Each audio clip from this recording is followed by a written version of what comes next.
మన సినిమా పరిశ్రమలోకి అనేక మంది నటీనటులు, నటీమణులు వచ్చారు, వెళ్ళారు. అయితే అందులో కొందరు మాత్రమే తమ ఆకట్టుకునేటువంటి అందం, అభినయంతో ఆడియన్స్, ఫ్యాన్స్ మనసుల్లో చెరగని ముద్రైతే వేసుకున్నారు.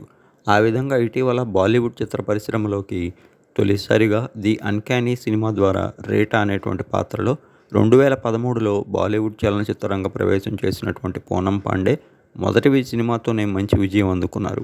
ఇక ఆ తర్వాత ఆమె 'Nasha', 'love is poison', 'Adalat', 'Malini and Co', 'Aa Gaya hero', 'GST'. ఇక 2018లో చివరగా 'ది జర్నీ ఆఫ్ కర్మ' అనేటువంటి సినిమాలో నటించారు.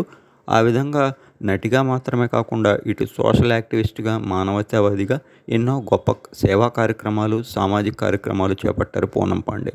మంచి పేరు సంపాదించుకున్నటువంటి పూనం పాండే నేడు హఠాన్మరణం పొందిన విషయం ఒక్కసారిగా అందరినీ దిగ్భ్రాంతికి గురిచేస్తోంది. ముఖ్యంగా గత కొన్నాళ్లుగా గర్భాశయ క్యాన్సర్తో ఆమె బాధపడుతుండగా, నేడు డాక్టర్లు ఎంత ప్రయత్నించినప్పటికీ కూడా పూనం పాండే మనకు దక్కలేదని, ఈ విషయంలో విషాదం వ్యక్తం చేస్తూ పూనం పాండే గారి కుటుంబ సభ్యులు కొద్దిసేపటి క్రితం ఆమె మరణ వార్తను ధృవీకరించారు. దానితో ఒక్కసారిగా బాలీవుడ్ చిత్రసీమతో పాటు ఇటు టాలీవుడ్లో కూడా విషాద ఛాయలు అలముకున్నాయి. పూనం హఠాన్మరణంపై పలువురు సినీ ప్రముఖులు ఆమెకు ఘన నివాళులర్పిస్తూ వారి పవిత్రాత్మకు శాంతి చేకూరాలని, అలానే వారి కుటుంబ సభ్యులకు ప్రగాఢ సానుభూతిని తెలియజేస్తున్నారు.